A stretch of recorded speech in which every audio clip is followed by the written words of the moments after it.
mon épopée capillaire avec mes essais de coloration, etc. Mais normalement, vous avez vu tout ce que j'ai testé jusque maintenant. Et donc aujourd'hui, je vais tester le henné. C'est la première fois que je fais un henné. J'avoue que je stresse un peu, mais je sais qu'au pire, ou ça se voit pas, ou je suis orange fluo et j'ai envie d'être orange fluo. Donc voilà.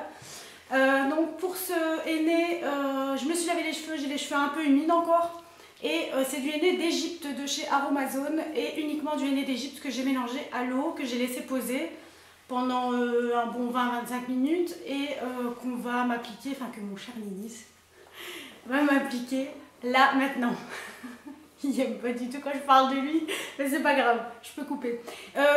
Voilà, donc on va commencer par l'application et n'oubliez pas surtout de vous protéger avec de la vaseline ou une crème très grasse tout autour de votre crâne comme je ne l'ai pas fait pour le moment. Voilà, on y va, on passe à l'application. Salut, salut! Hey, bon bah voilà, je suis bien emballée, c'est assez serré. Alors c'est hyper galère à mettre, ça fait comme du ciment, c'est super lourd.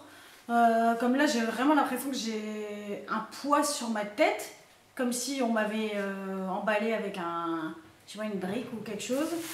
Donc c'est pas agréable. Le faire tout seul, je pense que ça doit être très compliqué. Donc donnez-moi des conseils si vous le faites toute seule. Et alors j'en ai eu un petit peu sur mon doigt et je l'ai enlevé. Et je sais pas si vous allez voir, mais je peux pas me rapprocher donc vous allez pas voir. Mais j'ai 2 points orange. Donc j'avoue que je flippe un peu maintenant. Donc voilà, on laisse poser minimum 2 heures. Donc j'attends et on verra tout à l'heure. Salut, salut! Hey! Alors on se retrouve le lendemain parce que hier il faisait tellement noir que je ne pouvais pas vous montrer le résultat de ce fameux henné d'Égypte. Alors voilà le résultat. Donc j'espérais un roux flamboyant, c'est le cas. C'est que le lendemain, donc je sais que 3 à 4 jours après le henné, ça peut encore changer de couleur. Et qu'après mon premier shampoing, certainement, ça va aussi encore changer de couleur. Donc en racine, je suis blonde cendrée. Donc c'est devenu roux, un peu à cage au beurre, je dirais. Puis sur mes mi-longueurs, je suis encore à cheval sur finalement je suis trop basse. Voilà, si vous voyez mes longueurs, là j'ai encore de la coloration chimique dedans, qui a bien dégorgé, mais elle est quand même encore là. Donc vous voyez, pour l'instant, franchement, je suis super contente du résultat. Donc j'ai laissé poser ce henné d'Égypte pendant 2 heures sous cellophane. C'était long. Et alors surtout, pour rincer, c'est une horreur, quoi. Donc en fait, vous avez les petits grumeaux de votre pâte. Vous vous rendez pas compte qu'il y a des grumeaux, mais en fait, il y a des tonnes de mini grumeaux, comme des grains de sable. J'ai un petit peu plus gros des grains de sable qui sont dans votre préparation.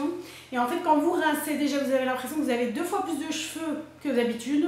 Et pourtant, j'en ai pas beaucoup. Mais alors, ça met des plombs. Donc finalement, je me suis déshabillée. Je suis allée me foutre sous la douche. Parce que j'arrivais pas, là, ma tête sous l'eau, lavabo, j'arrivais pas, quoi. Donc, j'ai mis, je sais pas moi, 20 minutes à les rincer. Et en fait, je les ai laissés sécher avant de les démêler parce que les démêler, c'était impossible. Et alors aujourd'hui, ils sont, déjà, ils sont, je sais pas, volumineux, très doux. Et alors, je sais pas, ils sont comme décollés de ma racine. Et ça, c'est super agréable. Ils n'ont pas la même matière que d'habitude. Je sais pas, c'est bizarre.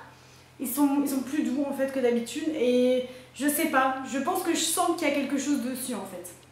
Mais voilà, donc je suis super contente. Donc pour celles qui ont peur du henné d'Égypte, effectivement c'est roux de chez roux, mais dites-vous que moi j'avais une couleur rousse en dessous, donc au niveau, je vais dire à peu près là.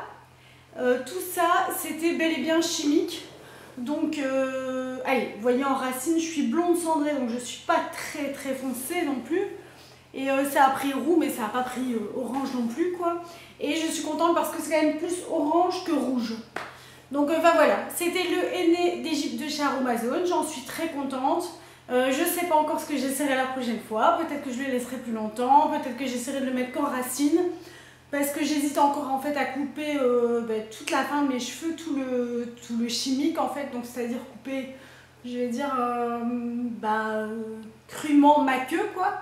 Couper vraiment le bout pour laisser sortir dehors cette coloration chimique qui rend mes cheveux, vous allez certainement pas le voir, mais c'est de la paille, quoi, c'est terrible. Et voilà, donc pour le henné d'Égypte, le conseil c'est en premier shampoing d'utiliser, ou même pour n'importe quel henné, de la poudre de cidre, donc parce que la poudre de cidre évite le dégorgement des colorations naturelles. D'attendre 3 à 4 jours avant de faire ce shampoing, ou éventuellement de vous laver les cheveux au no-poo quoi, avec un après-shampoing. Voilà, donc voilà, c'était la vidéo sur le henné d'Égypte et uniquement le henné d'Égypte parce que j'en avais pas trouvé sur YouTube. Donc je sais pas si je suis la première, mais en tout cas vous aurez une vidéo seulement sur le henné d'Égypte, sur une fausse rousse et une blonde cendrée de base. J'espère que cette vidéo vous aura plu. Si vous avez des questions, n'hésitez pas en barre d'infos. J'essaierai d'insérer des petites photos avant-après pour que vous voyez la différence parce que j'étais quand même fort dorée. Il y avait quand même beaucoup de jaune dans mes cheveux. Ce jaune-là a quasiment disparu. Donc voilà, j'espère que cette vidéo vous a plu. Je le redis une deuxième fois. Et je vous souhaite une super journée, une super soirée. Et à très bientôt. Salut, salut!